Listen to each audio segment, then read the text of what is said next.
its resurgence here in Hawaiʻi, and also the cultural resurgence that happened as well. That's about a 20-minute film.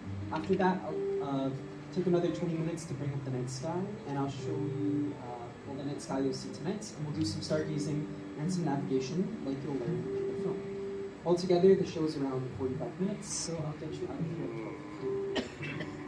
If you need to leave at any time before the show ends, just exit towards your left through those double doors you came in through first. The outer set of double doors lock behind you, so make sure you pop those open or have all your belongings before you go. Now, Manu, Naalani, Naaleo, and Haka. The east and west portions of the star compass mirror each other, so that a star rising in southeast Manu will set in southwest Manu, or a star rising in southeast Aina will set in southwest Aina, and so on. Using Nainoa's system, it is possible to find direction by memorizing the houses in which particular stars live. Stars are most useful when they are rising or setting. As they move higher into the sky, it is more difficult to determine direction, and a navigator must seek out new stars near the horizon. Modern navigators memorize the houses of over 200 stars across the night sky.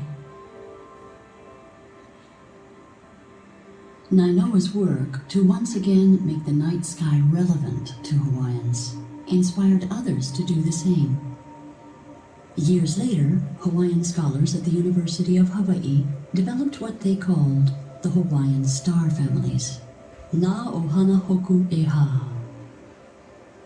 These families divide the sky into 4 segments that run north to south.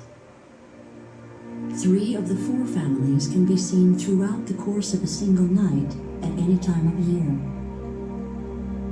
By memorizing the families and each of their members, the navigator can find the positions of all the other stars, even when some are obscured by clouds.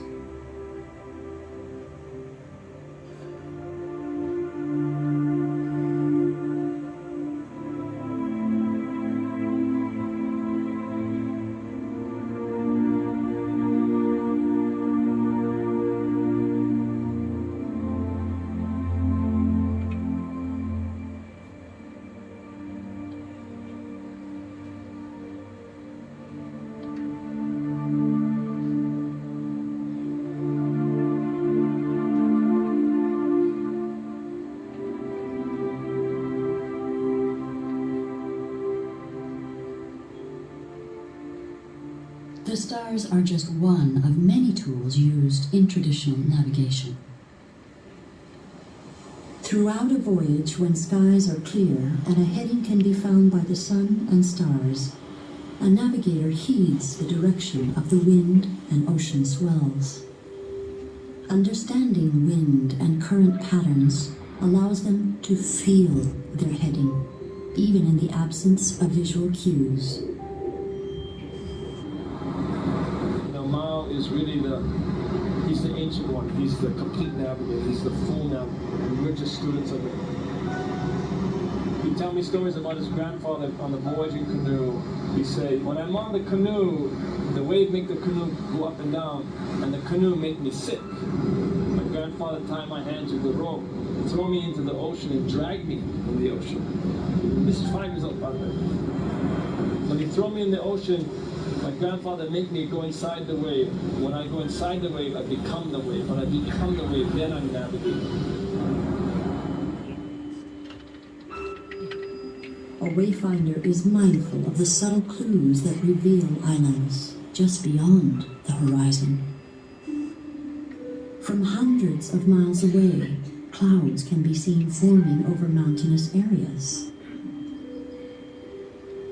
Swell patterns change as ocean currents flow around large islands.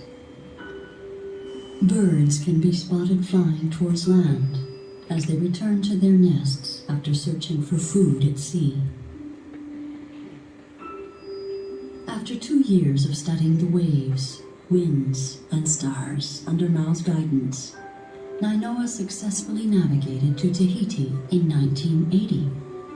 In doing so, He became the first Hawaiian in centuries to navigate in this way, and an ancient tradition was born again.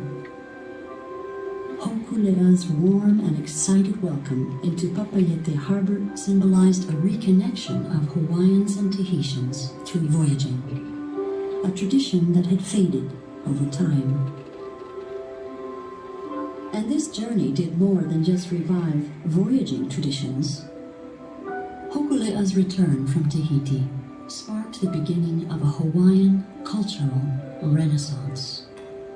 There was revived interest in Hawaiian language, chants, stories, dance, and a renewed sense of pride among the Hawaiian people.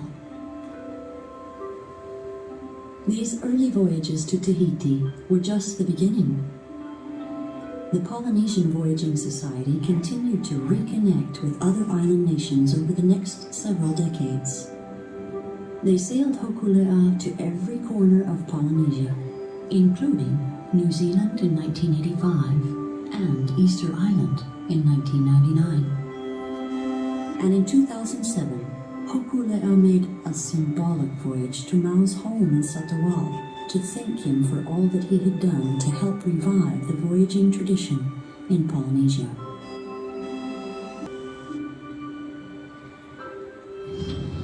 He came with aloha because he wanted to unite together. We work together. I didn't really know what to expect with Japan, and I was just more than happy that we did go there. We visited very sacred places, and they shared their temples and their stories. Okay. Can we put your name on? You really see how similar we are as people. Thank you so much. Hokule'a's voyages had renewed a sense of community among the Hawaiian people. It was reconnecting the island nations of the Pacific, of Oceania. And this visit to Japan showed that it could forge connections across cultural boundaries as well. The Polynesian Voyaging Society was inspired to reach beyond the Pacific Ocean to cultures outside their ancestry. With the wind at their backs, they wanted to continue west and reach out to cultures all over the world.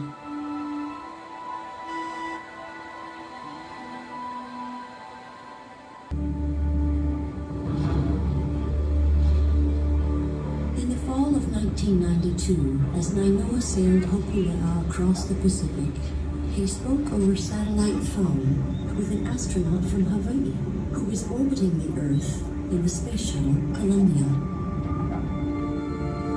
We think it's very important to speak about this because Hawaii would not have settled with the people that have the technology to travel and explore like you do with this. And what we're doing today here in the States is literally just an extension of that human adventure and exploration.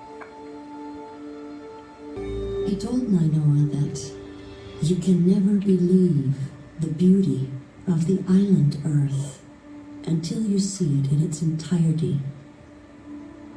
From 160 miles above the surface, he saw that the Earth was an island like Hawaii in the ocean of space.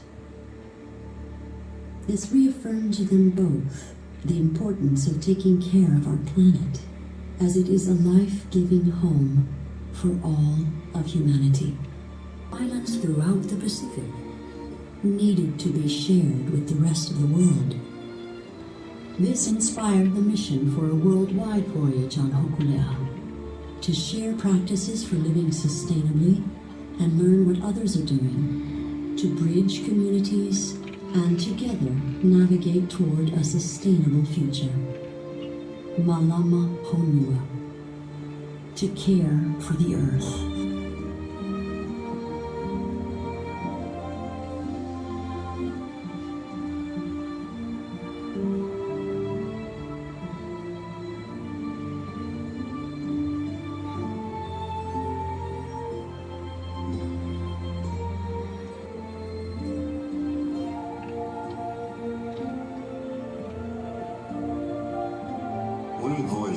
get respect for human nature.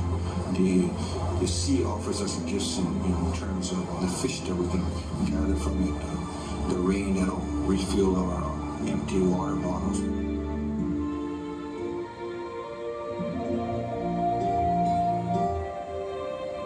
And our ancestors have cut a path that is on the ocean. It's ancestral, it's cultural, it's deep, it's old, and as young people need to find it.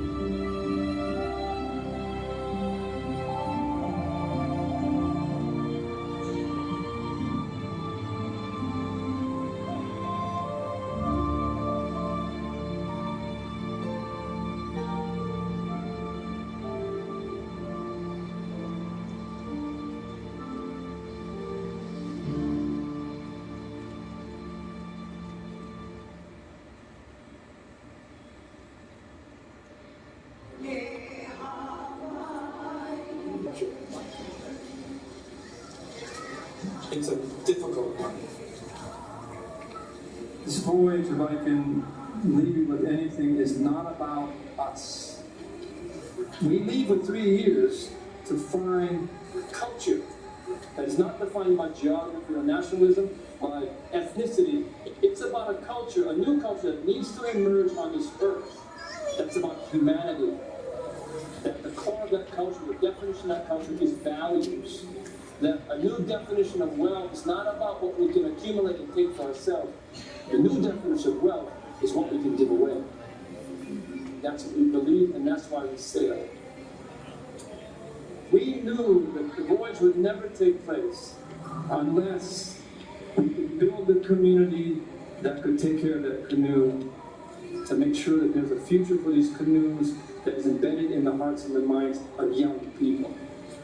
And in the essence, in the end, Hokulea built us. We're stronger now, more committed, and more determined. So we're at the moment of departure. We're going to leave today. We're not saying goodbye. Because a promise we keep is we're coming home.